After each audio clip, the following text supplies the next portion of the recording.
안녕하세요, 여러분.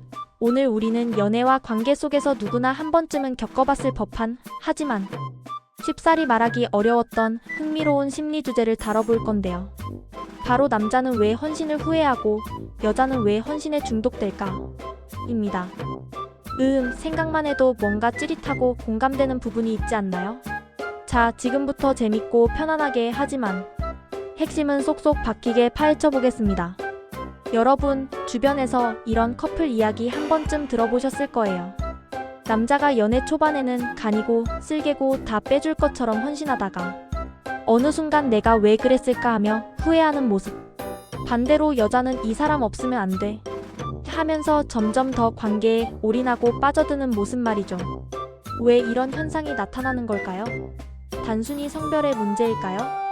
아니면 우리 안에 숨어있는 어떤 심리적 장치 때문일까요? 이 질문에 대한 답을 찾기 위해 우리는 인간관계의 복잡 미묘한 심리 속으로 깊숙이 들어가 볼 예정입니다. 먼저 남자들이 헌신을 후회하는 심리부터 깊이 들여다볼까요? 연애 초반, 많은 남성들은 정보교기나 보호 본능 같은 강렬한 감정 때문에 상대방에게 엄청난 노력과 시간, 그리고 물질적인 것들을 아낌없이 기울입니다. 내 여자에게는 최고만 해줄 거야. 내가 세상에서 가장 멋진 남자임을 증명해 보일 거야. 모든 어려움은 내가 다 해결해 줄게. 이런 마음으로 말이죠. 마치 게임 속 영웅처럼 자신의 모든 것을 바쳐 상대방을 지키고 행복하게 해주려는 열정이 넘쳐 흐르는 시기입니다. 하지만 시간이 지나면서 이 불타오르던 헌신이 과도한 자기 희생으로 변질되고 결국은 크나큰 후회로 돌아오는 경우가 허다합니다. 구체적인 예를 들어볼까요? 여자친구가 한밤중에 갑자기 아이스크림이 너무 먹고 싶다는 말 한마디에 남자친구는 잠도 잊고 왕복 2시간을 훌쩍 넘는 거리를 운전해서 그 아이스크림을 사다 바쳤어요. 처음엔 엄청난 뿌듯함과 만족감을 느꼈을 겁니다. 역시 난 여자친구를 위해서라면 뭐든지 할 수 있는 멋진 남자야. 이런 자부심과 사랑으로 충만했겠죠. 그런데 이런 일이 한두 번이 아니라 매주 혹은 매일 밤마다 반복된다면 어떻게 될까요? 점점 자신의 소중한 시간과 에너지를 잃고 친구들과의 약속도 자연스럽게 파토내게 되고 심지어 오랫동안 꿈꿔왔던 자기 개발 계획까지 포기하게 됩니다. 그러다 어느 날 문득 거울을 봤는데 거울 속 자신의 모습이 너무나 초췌하고 피폐해져 있는 거예요. 그때서야 비로소 내가 왜 이렇게까지 해야 했지? 이 모든 헌신이 과연 나를 위한 것이었나? 라는 깊은 후회와 함께 밀려오는 허탈감에 사로잡히는 거죠.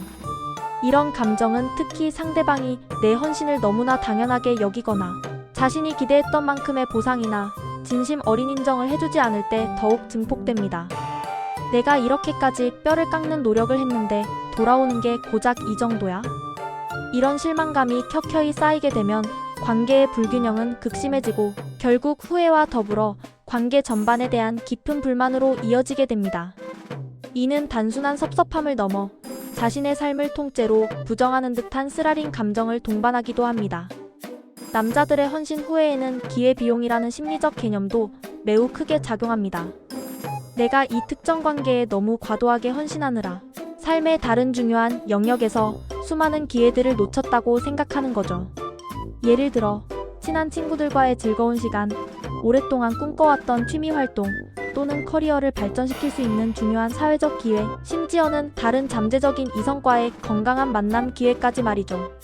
특히 젊은 시절에 가장 중요하고 역동적인 시기에 한 사람에게만 너무 몰두한 나머지 자신을 발전시키고 다양한 경험을 쌓을 수 있는 다른 소중한 가능성들을 놓쳤다는 생각이 들 때 그 후회는 더욱 사무치고 쓰라려질 수 있습니다. 마치 되돌릴 수 없는 시간을 허비했다는 자책감에 시달리는 것과 같습니다. 그럼 이제 여자들이 헌신에 중독되는 심리를 본격적으로 알아볼 시간입니다. 사실 헌신 중독이라는 표현은 다소 극단적이고 자극적으로 들릴 수 있지만 관계 속에서 자신의 모든 것을 바치고 심지어 상대방에게 비정상적으로 의존적인 모습을 보이는 심리적 패턴을 지칭하는 매우 적절한 표현으로 이해하시면 좋을 것 같아요. 이러한 심리적 현상 뒤에는 우리가 미처 생각지 못했던 다양한 원인과 복합적인 감정들이 숨어 있습니다. 가장 큰 원인 중 하나는 낮은 자존감과 깊은 관련이 있습니다.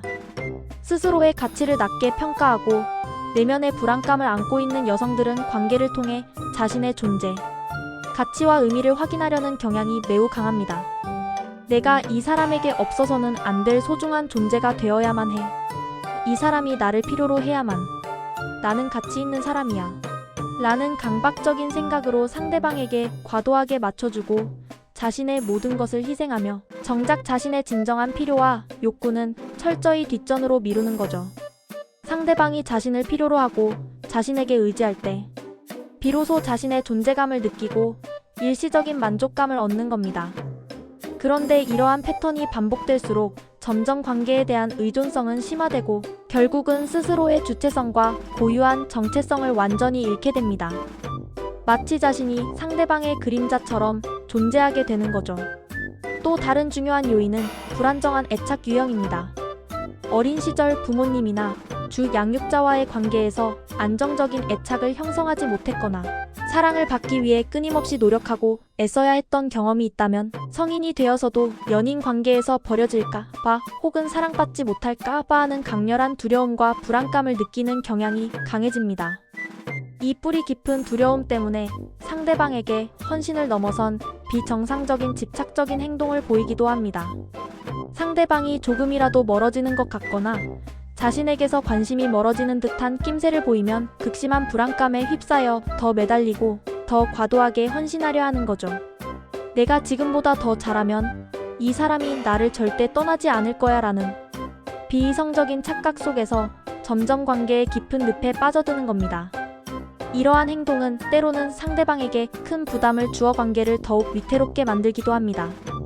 이러한 헌신 중독은 자신의 감정과 욕구를 제대로 인식하지 못하고 상대방의 감정과 필요에 지나치게 몰입하는 경계 흐림 현상과도 매우 깊은 관련이 있습니다. 자신의 내면의 소리보다는 상대방의 감정이 더 중요해지고 상대방이 행복해야만 나도 비로소 행복하다고 느끼는 착각에 빠지는 거죠. 자신의 경계가 모호해지고 상대방의 삶과 자신의 삶을 분리하지 못하게 되는 겁니다. 이런 패턴이 지속되면 결국 자신의 고유한 정체성까지 흔들리게 되고 관계 없이는 단 하루도 살 수 없는 듯한 지경에 이르게 됩니다. 마치 상대방을 통해서만 자신의 삶의 의미와 존재의 가치를 찾으려는 것처럼 말이죠. 이는 결국 자신과 상대방 모두에게 건강하지 못한 관계를 형성하게 만듭니다. 그럼 이러한 헌신 후회와 중독의 아프고 불편한 고리를 끊어내고 건강한 관계로 나아가려면 어떻게 해야 할까요? 핵심은 바로 자기인식과 건강한 균형입니다. 먼저 자신을 정확하게 이해하고 받아들이는 것이 가장 중요합니다. 내가 진정으로 무엇을 원하고 무엇을 중요하게 생각하며 나의 강점과 약점은 무엇이고 나의 한계는 어디까지인지 말이죠.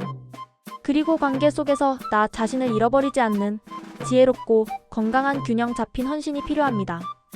상대방에게만 일방적으로 주고 또 주는 것이 아니라 나 자신에게도 충분히 돌려주고 상대방으로부터도 사랑과 지지, 인정을 건강한 방식으로 주고받는 것이 매우 중요해요. 주는 것만큼 받는 것에도 익숙해져야 합니다. 건강한 관계는 절대 일방적인 희생이나 비정상적인 과도한 집착만으로 이루어지지 않습니다. 상호 존중과 깊은 신뢰, 그리고 솔직하고 열린 소통을 바탕으로 서로의 다름을 인정하고 서로의 성장을 지지하며 함께 나아가야 합니다.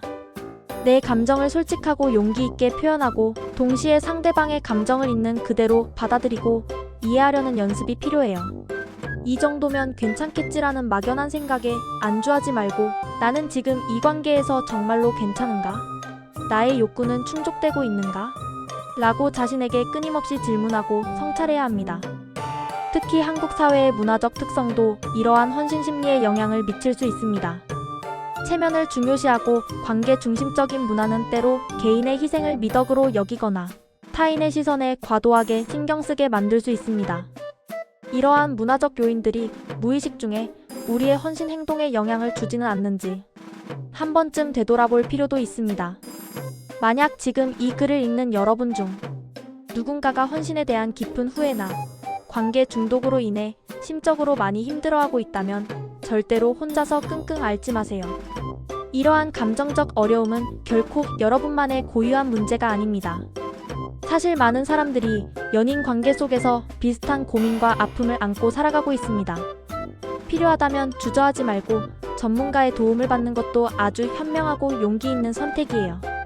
심리 상담이나 코칭을 통해 나의 마음을 보다 객관적으로 들여다보고 건강한 관계를 위한 구체적인 방법들을 함께 찾아나가는 것이죠. 자신을 위한 투자라고 생각하세요. 결론적으로 남자든 여자든 관계 속에서 헌신은 분명 매우 중요하고 아름다운 가치입니다. 하지만 그 헌신이 나를 갉아먹고 내 삶을 황폐하게 만드는 독이 되어서는 절대로 안 됩니다. 자신을 사랑하고 존중하는 마음을 단단히 붙잡고 상대방과 건강하고 균형 잡힌 방식으로 사랑을 주고받는 것이야말로 진정한 헌신의 의미가 아닐까요? 우리 모두가 관계 속에서 자신을 잃지 않고 행복하고 건강하게 빛나는 아름다운 삶을 살아갈 수 있기를 진심으로 바랍니다. 오늘 이야기가 여러분의 연애와 관계에 조금이나마 깊은 통찰과 실질적인 도움이 되었기를 바라며 다음에도 더 흥미롭고 유익한 주제로 다시 찾아오겠습니다. 그때까지 안녕.